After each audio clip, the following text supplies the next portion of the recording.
O vidro escurecido do carro de luxo mal deixava ver quem estava do lado de fora. Rodrigo Bastos, 42 anos, era um nome conhecido nos círculos empresariais do Rio de Janeiro.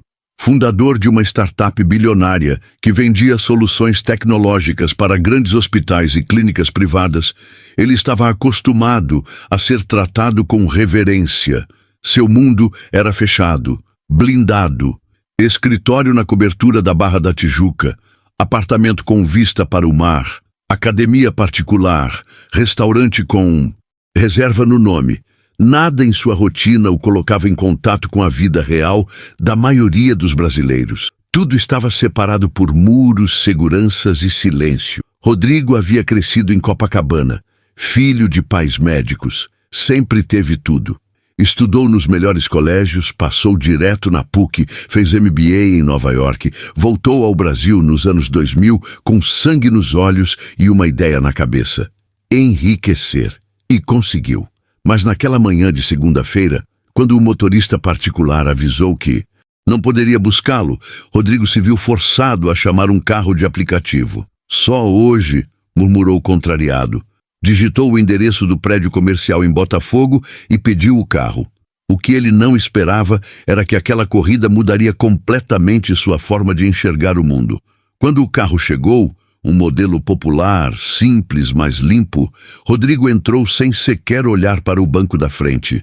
Estava atrasado, irritado com a equipe, com o trânsito, com a internet lenta do hotel onde passara o fim de semana. Enfiou os fones de ouvido, destravou o celular e começou a digitar mensagens agressivas para o grupo da diretoria. A motorista era uma mulher negra, magra, de cabelos presos num coque discreto. Chamava-se Helena, tinha 37 anos e conduzia o carro com atenção e serenidade. Ao seu lado, no banco do carona, estava sentada sua filha de 7 anos, Bia. A menina tinha olhos grandes e atentos, com um caderno de desenho no colo. Estava quieta até o momento em que Rodrigo começou a gritar com alguém pelo telefone. Você acha que pode me tratar como um idiota? Tá demitido, cacete! Helena olhou pelo retrovisor com reprovação discreta. Bia arregalou os olhos. O homem falava alto, com palavras pesadas, como se estivesse no meio da sala da casa dele. Foi quando a menina, sem levantar a cabeça do caderno, disparou. Cala a boca, moço! Minha mãe não gosta de grito! O silêncio dentro do carro foi imediato. Rodrigo tirou os fones. Achou que tinha ouvido errado. O quê? Eu falei para calar a boca, repetiu Bia, agora olhando diretamente para ele, com aquela coragem infantil que não mede consequências. Aqui dentro a gente não grita, tá? Rodrigo ficou alguns segundos em silêncio. Helena, constrangida, pediu desculpas imediatamente. Me perdoa, senhor. Ela é criança. Às vezes fala sem pensar. Ela tem nome? Rodrigo interrompeu. Bia, respondeu a menina. Rodrigo encarou aquela menininha de tranças coloridas, vestindo o uniforme da escola pública, e sentiu algo estranho dentro do peito. Não era raiva, era desconcerto. Era como se algo estivesse fora do lugar. E pela primeira vez em muitos anos, ele percebeu que esse algo era ele mesmo. Na semana seguinte, Rodrigo fez algo incomum. Voltou a chamar o mesmo aplicativo e torceu para encontrar a mesma motorista. E encontrou. Bia tá aí? Perguntou sem jeito. Helena sorriu, surpresa. Tá, sim. Ótimo. Tô precisando de um pouco de educação de novo. Brincou, sentando-se com mais humildade no banco traseiro. Durante o trajeto, ao invés de colocar os fones, Rodrigo ficou ouvindo a conversa entre mãe e filha. Bia perguntava sobre as cores do arco-íris, sobre por que o ônibus da escola estava sempre quebrado, sobre por que na casa deles não tinha elevador. Helena respondia tudo com paciência, mas com aquela dureza de quem já sofreu muito e precisava proteger a filha do mundo. Por que a gente nunca vai ao shopping bonito, mãe? Perguntou Bia. Helena fez silêncio. Rodrigo, no banco de trás, sentiu um aperto no peito. Porque às vezes o povo olha torto pra gente lá, filha. É por causa da nossa cor? Helena hesitou.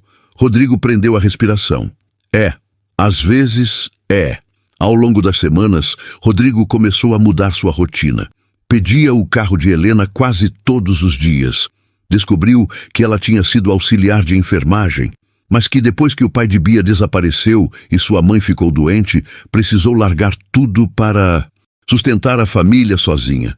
Motorista de aplicativo era o que pagava o aluguel. Rodrigo começou a conversar mais, a ouvir mais.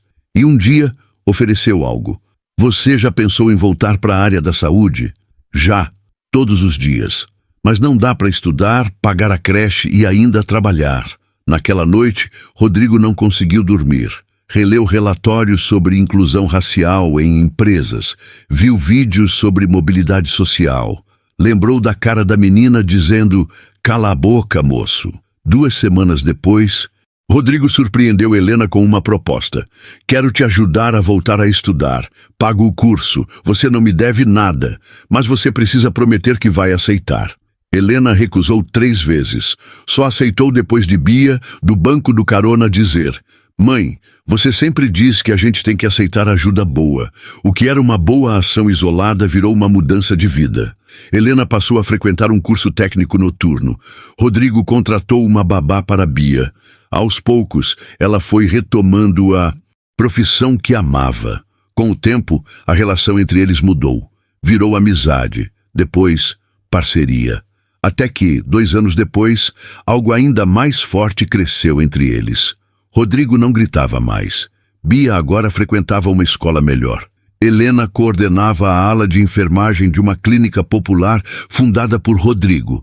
E todos os dias, ao sair do trabalho, eles voltavam para casa no mesmo carro. Bia, agora com 9 anos, ainda sentava no banco da frente.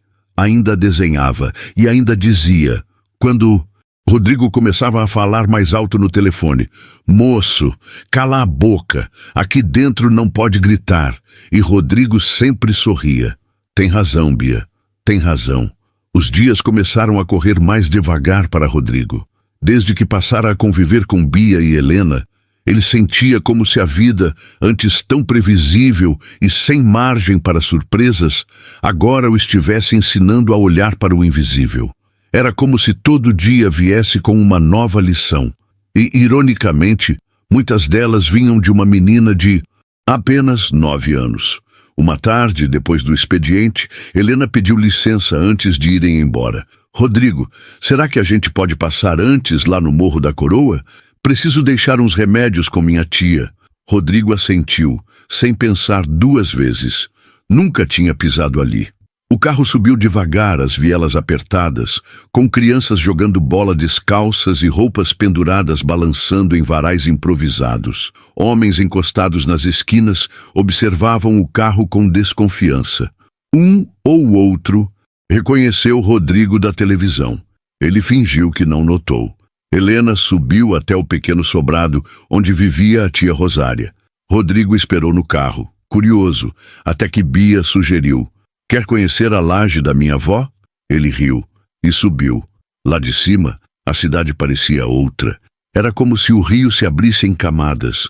O luxo da Zona Sul ao fundo, os arranha-céus distantes, e ali, bem abaixo dos seus pés, uma cidade invisível pulsando com vida. "O senhor tem medo de lugar pobre?" perguntou Bia, séria. "Tinha", respondeu ele sem hesitar. "Mas agora não tenho mais." "Por quê?" Rodrigo olhou para ela. "Porque conheci você e sua mãe." No dia seguinte, Rodrigo deu entrada num projeto antigo que sempre adiava. Uma iniciativa de formação profissional gratuita para mulheres negras da periferia. Chamou empresas parceiras, falou com ONGs, contratou especialistas, queria algo sólido, com estrutura, com impacto. Batizou o projeto de Programa Bia em homenagem à pequena que lhe dera o maior cala-a-boca da vida. Mas quanto mais ele avançava, mais via o quão estrutural era o problema. Ao fazer entrevistas com as alunas para entender suas dificuldades, ouviu absurdos. Casos de mulheres rejeitadas em empregos pela cor da pele, perguntas invasivas em entrevistas, abusos verbais e até histórias de mulheres que tinham que alisar o cabelo ou mudar o tom de voz para parecerem adequadas. Rodrigo voltou para casa um dia arrasado. conversando com Helena na cozinha, desabafou. Eu nunca imaginei o quanto vocês são invisíveis e ao mesmo tempo tão fortes. Helena sorriu, cortando legumes. A gente aprende desde cedo a andar no escuro. Não devia ser assim. Mas é. E o que você está fazendo agora, Rodrigo? Já é muita coisa. Sabe por quê? Por quê? Porque você não está fazendo por pena. Está fazendo por entender. E isso muda tudo. Uma noite, estavam os três no sofá vendo um documentário sobre Carolina Maria de Jesus, quando Bia perguntou: Mãe, o Rodrigo é nosso parente? Helena riu. Não, filha. Mas ele é da nossa família, né? Rodrigo segurou a emoção. Era difícil explicar, mas no fundo sim. Algo ali já era mais que amizade, mais que convivência. Era cuidado, era laço, era amor. O que Rodrigo não esperava era que seu envolvimento com a causa negra, ainda que silencioso, começaria a incomodar outros empresários. Um deles, dono de uma grande rede de clínicas, chamou-o para um almoço. Rodrigo, você está exagerando nesse negócio de representatividade. Tá virando pauta de militante. Rodrigo largou o garfo. Você já foi calado por uma criança negra de 7 anos? O quê? Então senta e escuta, porque depois daquele dia eu vi o quanto a gente grita sem escutar ninguém. Os meses passaram, o programa Bia cresceu, Helena se formou, passou num concurso público da área de saúde, começou a coordenar equipes, montar redes de atendimento humanizado, criar protocolos de acolhimento para mães solo, virou referência.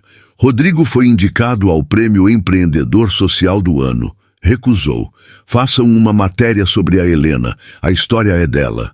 No fim do ano, no aniversário de 10 anos da Bia, fizeram uma pequena festa no quintal da nova casa. Simples, mas cheia de vida.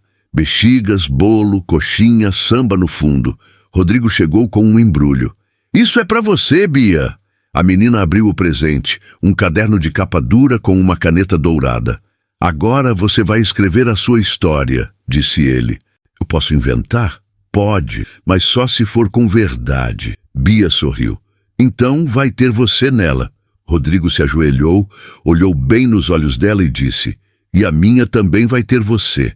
E foi assim que, num carro popular, por trás de um simples cala-a-boca, começou a transformação de um homem que achava que sabia tudo e descobriu que precisava escutar mais. De uma mulher que foi invisível durante toda a vida, até alguém finalmente olhar para ela com respeito. E de uma menina que, com coragem, pintou o mundo com palavras simples e verdadeiras. Porque às vezes tudo o que o Brasil precisa é escutar suas Bias. Se essa história tocou seu coração, pare um segundo. Quantas Bias existem ao nosso redor, falando verdades que o mundo se recusa a ouvir? Quantas Helenas seguem invisíveis, mesmo sustentando o Brasil de pé? E quantos Rodrigos ainda precisam aprender a escutar? Aqui no Legado da Cor, a gente não conta histórias por acaso. A gente conta para despertar, emocionar, incomodar e transformar. Se inscreva agora, ative o sininho e compartilhe esse vídeo com alguém que ainda não entendeu o que é enxergar além da própria bolha. Porque quando uma história negra é contada com verdade, ela muda tudo, inclusive quem ouve. Esse é o nosso legado, esse é o legado da cor.